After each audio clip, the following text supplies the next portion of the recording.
अस्सलाम स्टूडेंट्स। हम जो है अपने लेक्चर को जो है वो प्रीवियस लेक्चर को कंटिन्यू कर रहे हैं। हमने बिग डेटा एनालिटिक्स के कोर्स का थोड़ा सा इंट्रोडक्शन देखा। हमने वीक वाइज जो है वो कोर्स प्लान देखा कि हम बिग डेटा के अंदर हम क्या क्या चीज़ें कवर करेंगे। इसके अलावा इसकी डेफिनेशन, इसका इंट्रोडक्शन और इसकी थोड़ी सी कैरेक्टरिस्टिक्स देखी, की कंप्यूटिंग रिसोर्सेज वगैरह देखी।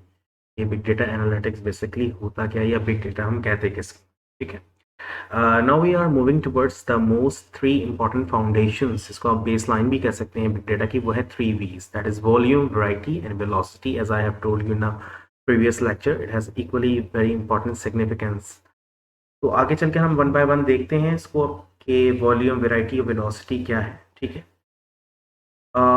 वॉल्यूम वॉल्यूम में यहाँ कहा जा रहा है जैसे कि the exponential growth in the data storage as the data is now more than text data. The data can be found in the format of videos, musics, and large images on our social media channels. It is very common to have terabytes and petabytes of the storage system for enterprises. As the database grows, the applications and architecture built to support the data needs to be evaluated quite often.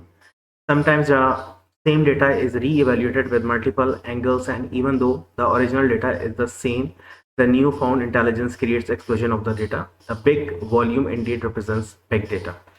तो big data की सबसे पहली most important जो चीज़ है, जैसे कि पहले बात की गई है कि बिग डेटा, जैसे कि नाम से जाहिर है कि मतलब कि आप you have a definitely vast amount of data. तो उसमें सबसे पहले इंपॉर्टेंट कैरेक्टरिस्टिक्स है वॉल्यूम। एंड ये चीज़ नहीं है कि बिग डेटा के अंदर आपका जो स्टोरेज है या जो डेटा है वो किसी कोई फाइनाइट लेवल का डेटा है, बल्कि definitely you know that as the information is increasing rapidly day by day, then also the volume और weightage of the data is also increasing. दोनों जो है वो आपस में क्या है, डायरेक्टली प्रोपोर्शनल है, ठीक है। तो यानी कि हमारे पास डेटा बढ़ रहा है तो उसकी एक्सपोनेंशियल ग्रोथ हो रही है, उसकी स्टोरेज भी बढ़ रही है, ठीक है ना। और आपके पास अब डेटा किसी एक फॉर्म में नहीं है, यानी हम जो टेक्स्ट फॉर्म में हमारे पास जो डेटा है, हम सिर्फ उसको ये नहीं कह सकते कि हमारे पास सिर्फ टेक्सचुअल डेटा है, but we have more than that. जैसे कि पहले बात की गई है कि हमारे पास वीडियोज़ हैं, म्यूजिक्स हैं, ऑडियो हैं, इमेजेस हैं, पिक्चर्स हैं, और सोशल मीडिया में हमारे पास बहुत सारी सोशल मीडिया स्ट्रीमिंग की जब हम बात करते हैं, there are variety of data we have available. Basically जैसे फेसबुक की मैंने आपको जो है प्रीवियस लेक्चर में एग्जांपल दी थी। इसके अलावा और भी आपके जो सोशल मीडिया के प्लेटफॉर्म्स हैं, इंस्टाग्राम हो गया, ठीक है, ट्विटर हो गया एंड तो हमारे पास जो है ये हर तरह का डेटा, और ये सेकंड्स में जो है वो चेंज हो रहा है। सेकंड्स में जो है वो आपके पास कोई नई न्यूज़ फीड आ जाती है, कोई नई नई फीड्स आ जाती हैं, और बहुत सारी चीज़ें जो है आपकी डे बाय डे जो है वो इंक्रीज कर रही हैं। तो so it is very common to have terabytes and petabytes of the storage system for the enterprises, ठीक है ना। जैसे कि आपके पास जो डेटाबेस है, जैसे कि वो ग्रो कर रहा है एप्लीकेशंस में, तो उसका आर्किटेक्चर भी इस तरीके का होना चाहिए कि जो स्टोरेज को, उस डेटा को सपोर्ट करे एज इट टू बी री इवेल्युएटेड इन नियर फ्यूचर, ठीक है ना। तो हमारे पास जो है वो बहुत सी डायमेंशंस हैं, बहुत से स्टोरेज के मैकेनिज्म्स हैं जिसके हम अपने इंटेलिजेंटली जो है वो हम अपने डेटा को जो है वो स्टोर करते हैं, ठीक है ना। तो it's basically a challenge as well. Volume of data को मैनेज करना, उनको मेंटेन करना और उसमें जो चीज़ें हैं वो करना, वो it's also a challenge as well as it's also defined as the characteristic of big data analytics, ठीक है ना।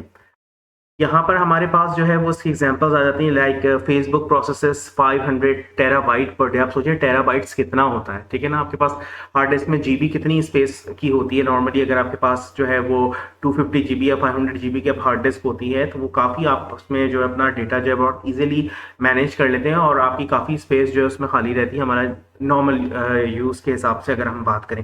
लेकिन हमारा चूँकि फेसबुक एक खुद बहुत बड़ा एक प्लेटफॉर्म है जिसके अंदर आपके पास मिलियन ट्रिलियंस कहना चाहिए लोग मौजूद हैं, पूरी दुनिया से का डेटा जो है उसके ऊपर मैनेज हो रहा है। तो definitely it's 500 terabyte per day, मतलब आप सोच सकते हैं कि 500 टेराबाइट्स कितना होता है। It's a very huge volume and it's maintain per day, ठीक है ना। इसके अलावा वॉलमार्ट हैंडल्स करती है 1 million customer transactions per hour. Airbus generates 640 terabytes in one flight. 72 hours of video uploaded to YouTube every minute. यानी ये सारी आपके पास, इसके अलावा जो SMS, जो मैसेजेस आपके पास आते हैं, जो ईमेल्स आपके पास अब तक मौजूद हैं, ठीक है, या गूगल ड्राइव पे या ड्रॉप बॉक्स पे आप अपना जो भी डेटा है जिस तरीके से आप मैनेज करते हो, मेंटेन करते हो, कितना वास्ट अमाउंट ऑफ डेटा जो है वहाँ पर मौजूद है। This all can be characterised और categorised as under big data, ठीक है ना। तो ये कुछ एग्जांपल्स थी, और वॉल्यूम जो है वो सबसे इंपॉर्टेंट और अहम सिग्निफिकेंट कैरेक्टरिस्टिक्स है बिग डेटा की।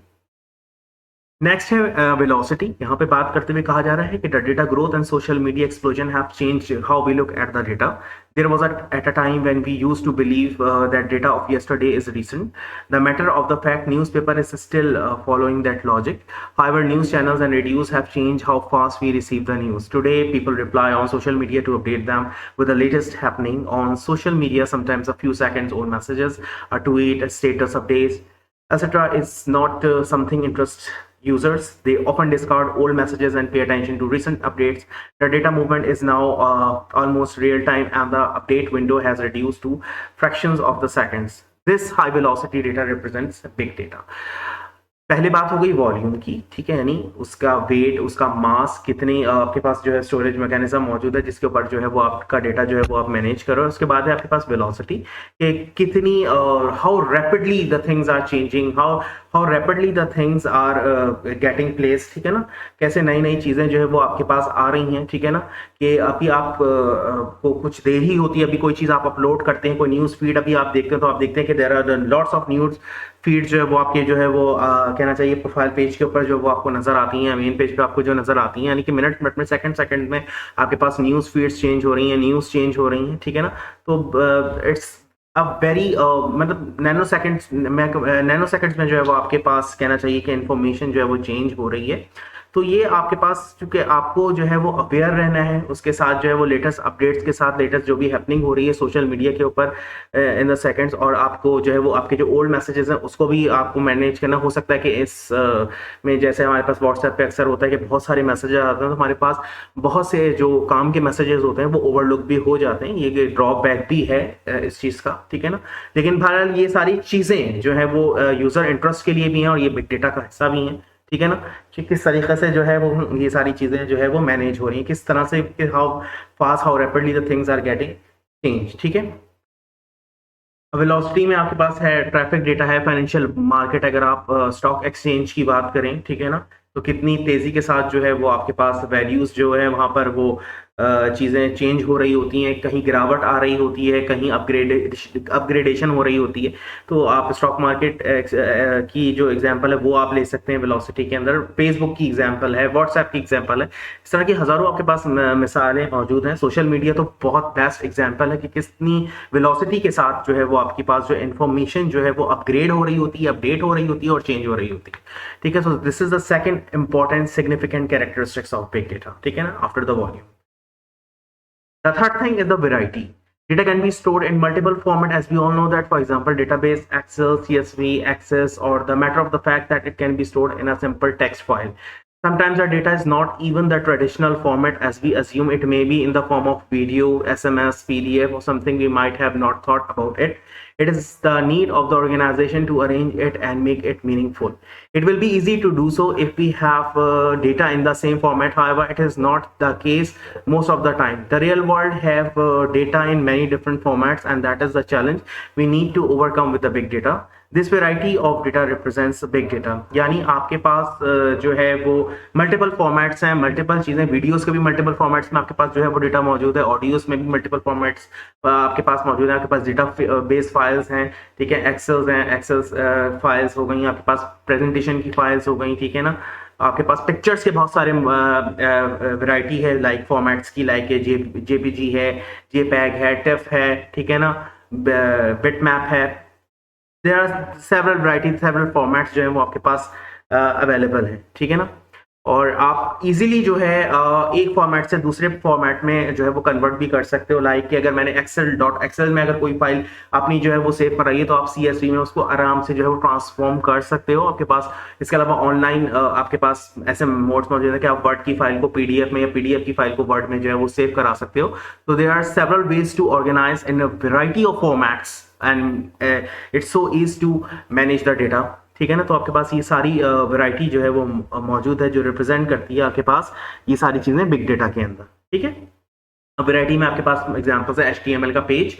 जब आप कोई वेब पेज अपना अगर आप सेव करवाएं अपने डेस्कटॉप के ऊपर या किसी भी ड्राइव के ऊपर, तो .html के साथ जो है वो सेव होता है. अगर आप HTML के ऊपर कोई पेज डिजाइन कर रहे हैं तो उसको .html के फॉर्मेट में आप जो है वो डिफाइन करते हैं, ठीक है, ऑटोमेटिकली. इसके अलावा PDF है, XML है, zip फाइल्स हैं, CSV का फॉर्मेट है, JSON है, टिफ है, एंड्रॉयड है, जावा है, बहुत सारी आपके पास जो है वो वैरायटी ऑफ फॉर्मेट्स जो है वो मौजूद हैं।